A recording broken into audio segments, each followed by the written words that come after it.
charter agreements and the controversy we have with the school district in Philadelphia. So this is Philadelphia only.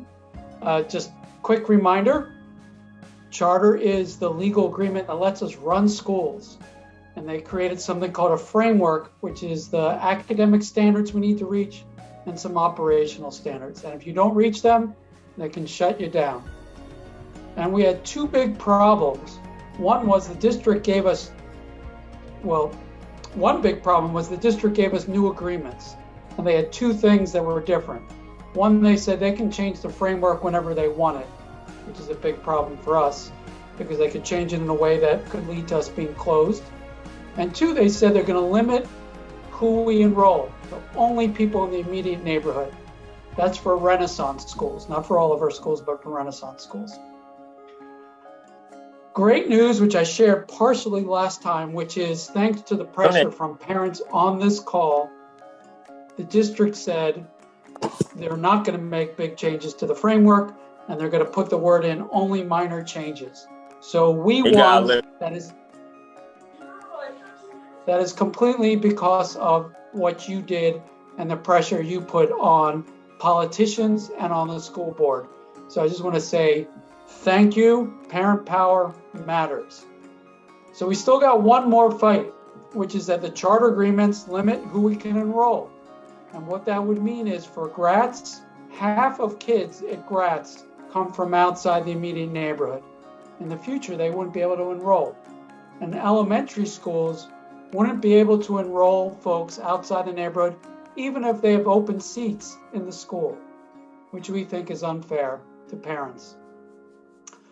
So the problem is, and this is really the big problem, it's a good problem to have, but it's a real problem.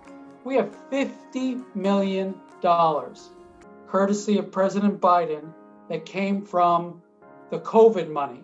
You might remember that was in the news. We plan on using that to upgrade your children's schools so they have modern heat and modern air conditioning in every single one of our buildings, which we're thrilled to do. But to apply for that money, we need a charter agreement. So that's why we got a problem. So here's what we're going to do. We're going to sign the charter agreements, but we're also going to have a letter that says we are not going to abide by their enrollment restrictions. So essentially, we're saying we're going to sign the charter, but we're not going to follow your rules. We're actually going to follow the same rules that the district operates, which means we can let kids in from outside the neighborhood by lottery. We think this will allow us, if it goes to court, to get into a legal battle and then fight another day. We're hoping that the district just backs off.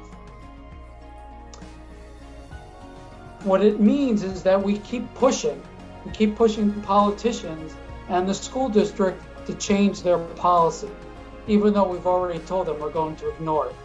So that's where we're at. Jeff, I don't know if there's questions or that is the update.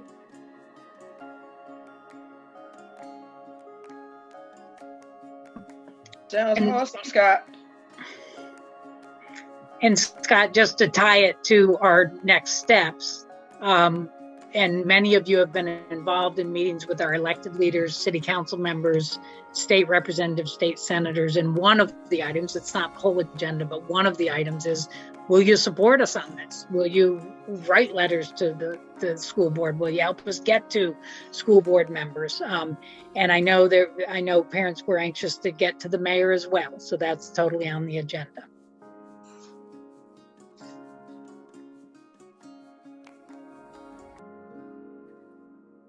So, Scott, are you open to questions or do you want to go into breakout rooms? I'm done the presentation. You tell me if we have time for questions. Sure, we have time for questions. You want to drop your questions into the chat? Yeah, that's a good idea. And if we don't have time, we can, because we need to get on to the school scheduling issue. Oh, great. The first question was, if we received the $50 million, what would they be used for? They'd be used to rip out some of our radiators and put in modern heat and modern air conditioning. That's for every single school in Mastery. Some of our schools already have modern heat and air conditioning. So if your school has good air conditioning, not window units, it's already been upgraded. But a lot of the folks on this call, their kids are going to schools where there's a window unit or something like that. We would upgrade it to central air conditioning with filters and the whole thing. State of the art.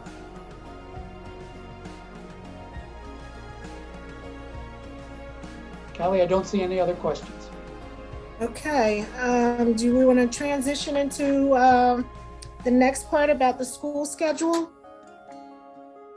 Callie, you're running the meeting, so you tell me. Yes, so it's on you, Scott. Okay, great. All right, parents, I want to introduce Jeff Pestrak, who's our Executive Schools Officer, which is a fancy title, but essentially means that he oversees all the schools. So the principals and the regional superintendents all report to Jeff. We are thinking about changing our school schedule and our school day, potentially for next year, potentially not at all. We want to share this idea with you, get your feedback, so we can get a sense whether you think this is something we should proceed with.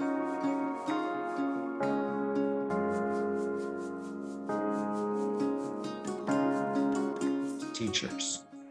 We're always competing with other school districts and other school systems. We want to make sure that when people consider working at Mastery, that they see Mastery as the best place. So how do we create scheduling opportunities that attract the best teachers? So this is what I have in mind. And with these three things in mind, the question is, how do we change the schedule?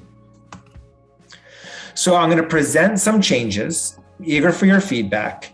And keep in mind, we can make these changes for this coming fall. We can slow it down and problem solve and delay for a year. And we could also not make some of these changes, all based on your feedback.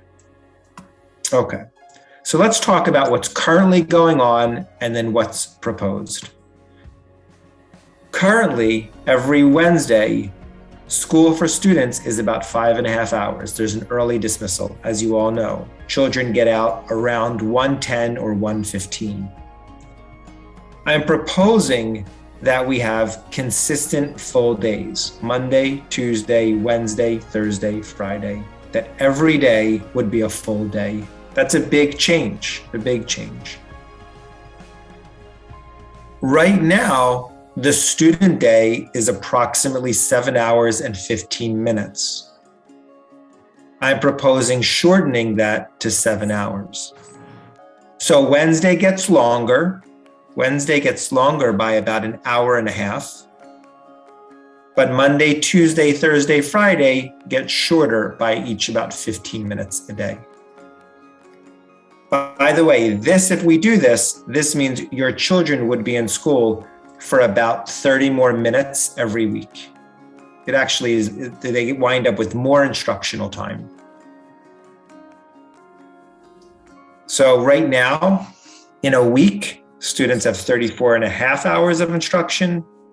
In the proposal, they would have 35 hours, or 30 minutes more. So they get out 15 minutes earlier, Monday, Tuesday, Thursday, Friday, but Wednesday becomes a full day. And lastly, right now we have about 2 or 3 professional development days.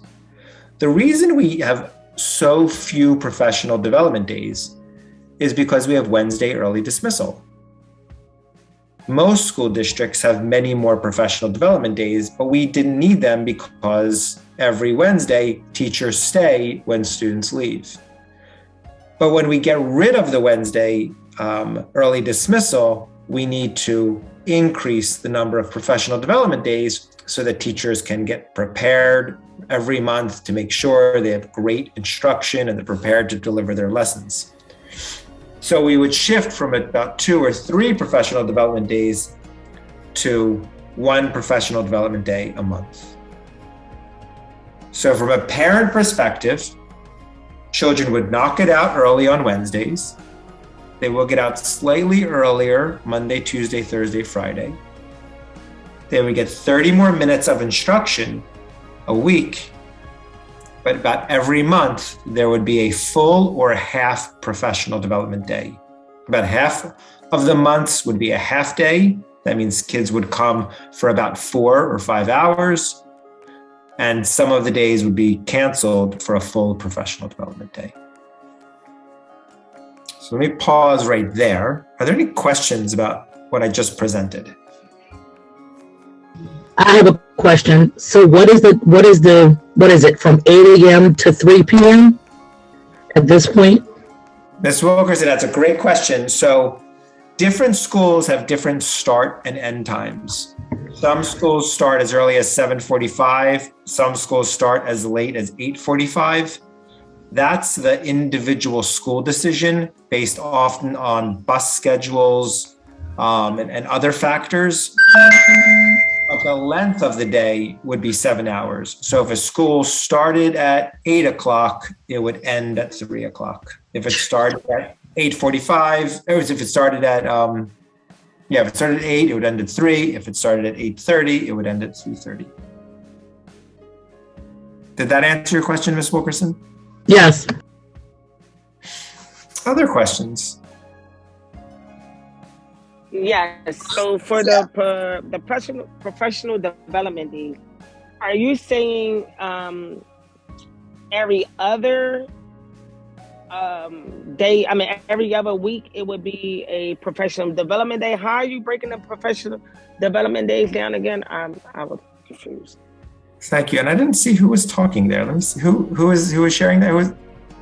My name is Katrina Custis. I'm Issa and Suday's mom, and also Hasna Custis at the high school. Gotcha. Thank you so much. Yes, so it would be one day every month. So one day in September would be imagine September as a full professional development day. That would be a day that one day during the month, children would stay home. October, it might be a half day. November, it might be a full day.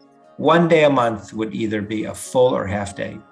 But the other days of the month would be full school days: Monday, Tuesday, Wednesday, Thursday, Friday. And how does the teachers feel about because I know the Wednesday is the day that the teachers get everything together for them. Or is this something that they're going to be wanting to do as well? Like, is this something that is our opinion and then their opinion as well, and then we're coming together to make the decision? Or is this the parents want and then this is what y'all going to give? Yeah, we hosted 2 teacher focus groups similar to this parent focus group.